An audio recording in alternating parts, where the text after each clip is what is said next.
they don't have. Welcome to the Prix Electronica Interactive Art Plus category online award ceremony.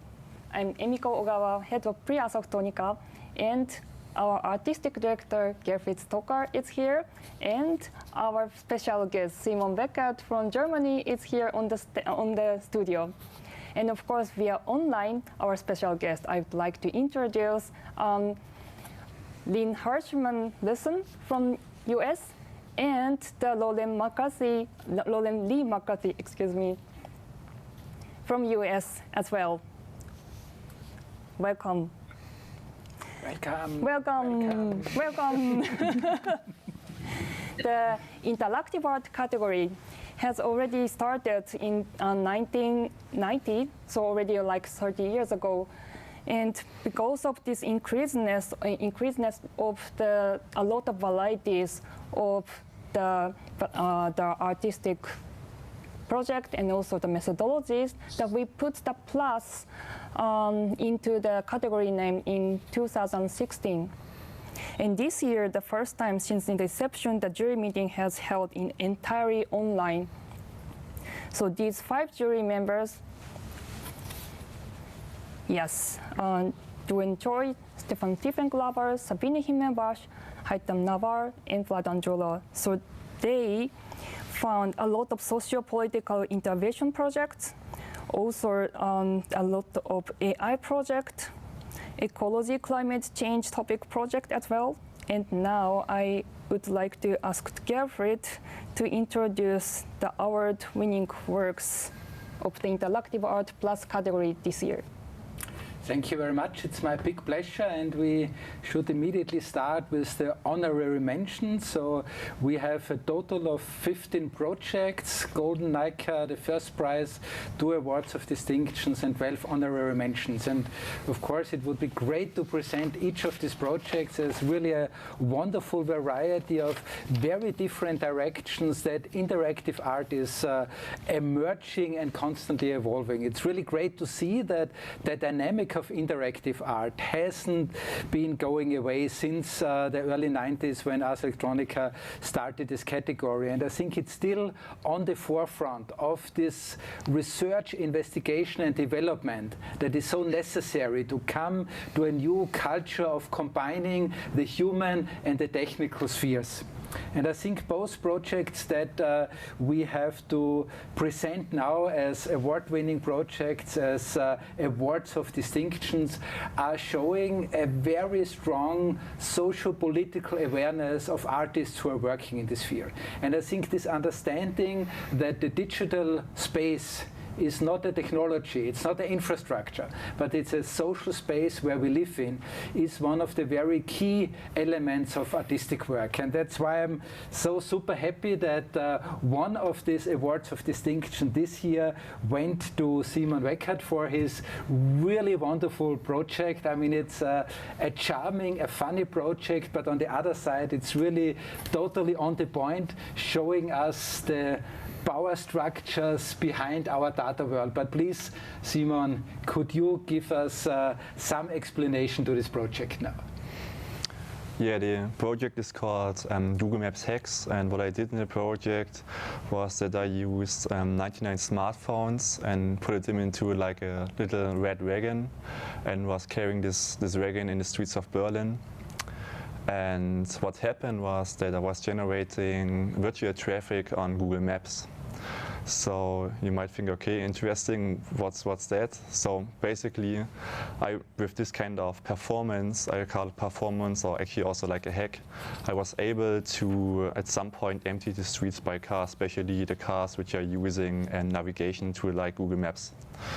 And I guess this project shows quite clear like how we are, let's say, relying to this kind of data, and how we are, for example, in that sense, moving in the city and driving by this data.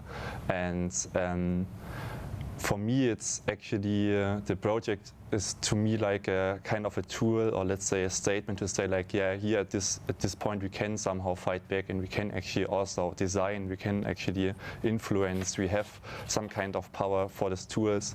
And I guess that's what this project is showing to a lot of people. And as you said, it was actually in a way also, I would say, made and understandable by, let's say, people which are not so familiar with technology. And that's actually, like, for me, was, let's say, a big point what I learned about this project, that a lot of people actually don't know, for example, how this kind of virtual traffic are generated. And for them, it was quite helpful to understand that. Well, thank you very much for this wonderful project. Did you get any requests already from people who said, you know, I want my street free of cars, can you come? Yeah, sure, of course. I got a lot of, like a lot of people got crazy ideas what to do with it. Maybe it's a new business product you can develop. Yeah. True. So thanks again very much. Congratulations. And the next award of distinction goes to one of the really distinguished pioneers of media art, Lynn Hershman Leeson. She has won already a Golden Nica many, many years ago, so that again shows how much she is a pioneer. And we have a short video here about the project Stalker. And Lynn, maybe while we are showing the video, you don't see it, but while we are seeing it, please could you explain us about the project? Yeah, well, it's such a pleasure to be part of Ars Electronica. I really appreciate this opportunity. And Stalker is both a film and an installation that uses algorithms to make visible users' live shadow projections and internet histories that shows the perverse pollution of identity in systems that are increasingly used by law enforcement all over the world, things like predictive policing. And these systems promote racial profiling. And they're systems that categorize individuals according to their race, their class, their gender, and their age into pre-existing and often false embodied metrics, and thereby limit their civil rights. And I think that we have to learn to understand autonomy and ownership of our own digital profiles. But I think that there's also a powerful opportunity right now to invert the toxic invisible cultural systems like predictive policing that have become weaponized and turn the algorithms of violence away from data capture and data sale into enlightenment and revolution for digital autonomy and the protection of personal power. Great, thank you very much.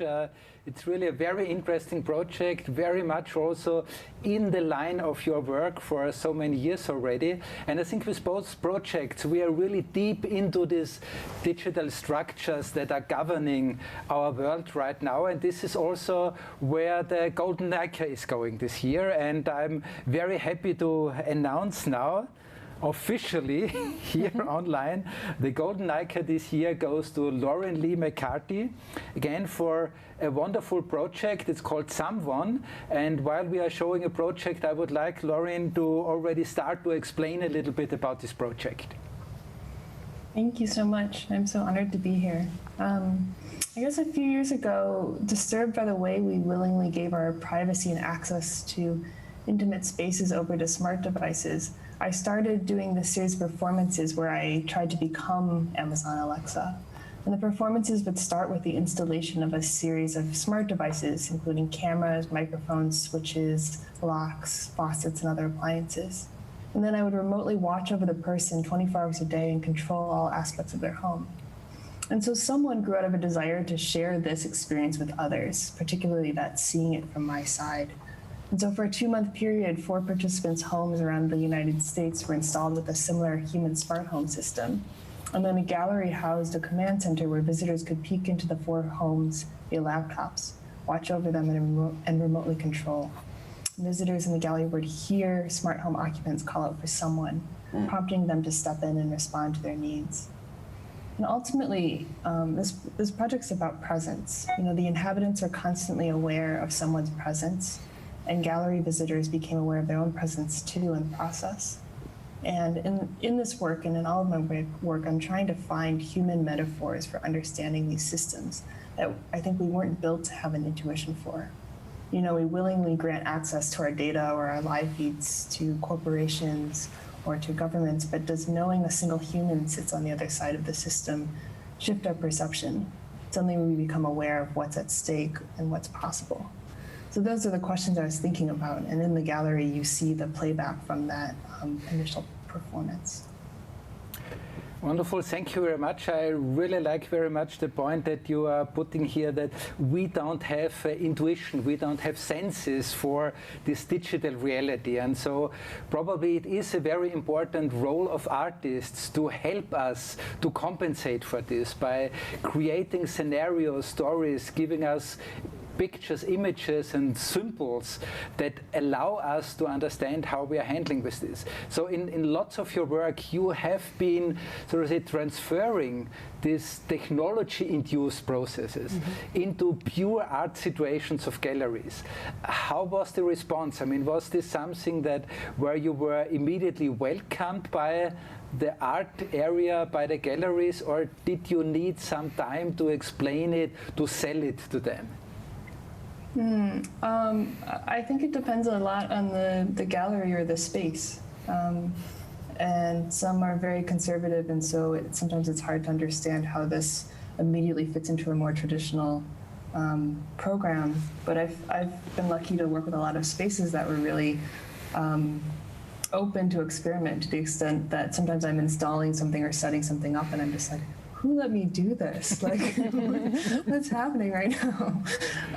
So yeah, the way that I work is constantly like an experiment or an iteration. And when I do performances, each one is different as I'm kind of learning the bounds of it. So it's really wonderful when I get to work with a space that is open to that experimentation.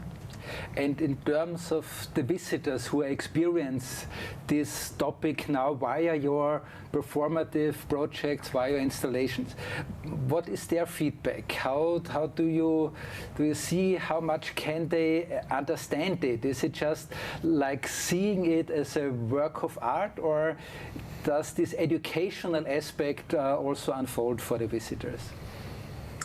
I guess I'm always hoping that it's more than that, it's not limited to an art audience, that I'm making things that a lot of people could kind of relate to or connect to in some ways, even if they're not looking at it through an art lens. That being said, a lot of the projects that I do, especially the interactive ones, often involve some feeling of awkwardness or discomfort. And so I'm always trying to like layer that with some humor or something that is actually about pleasure, and so that when the visitors interact with it, it's not just a feeling of kind of confusion or awkwardness, but also like coming in on the joke, that we can kind of laugh about this while acknowledging the kind of gravity of the situation that we're dealing with in. Wonderful. Thank you very much also for this great explanation. And now we are coming to the big moment. Officially, I'm presenting now the certificates for the award of distinction to Lynn and to Simon. Simon, you can take yours already. Lynn, we will send it to you immediately after the festival. And here in the center, we see the Golden Nica, the trophy that is given away by us Electronica actually since 1987. So it's really, I think, a wonderful opportunity for us to again, also in this year, be able to have the Prix Electronica happening and give away these prizes. Thanks to the jury for the hard work, and in particular, thanks to the artists, and congratulations to all of you for this year's awards. Congratulations to everybody and all winners. Congratulations, Simon, Lynn, and Lynn. So the cyber arts exhibition in Linz actually is which is the showcase of the award-winning project, is held in the Oka Kulturquartier in Linz, and also in the website the video tour is also available, so please visit it. And the next program is the Prix Forum, actually the same members, and without Gerfried. Thank you very much, Gerfried. So hope that you stay tuned in this Electronica selection channel. Thank you very much for joining, and again, one more time, congratulations to all winners in the Interactive Art Plus category of this year's Prix Electronica 2020. And we hope to have you back in Linz in real very soon in the future. Yes, yes, yes. Thank you very much. Next year.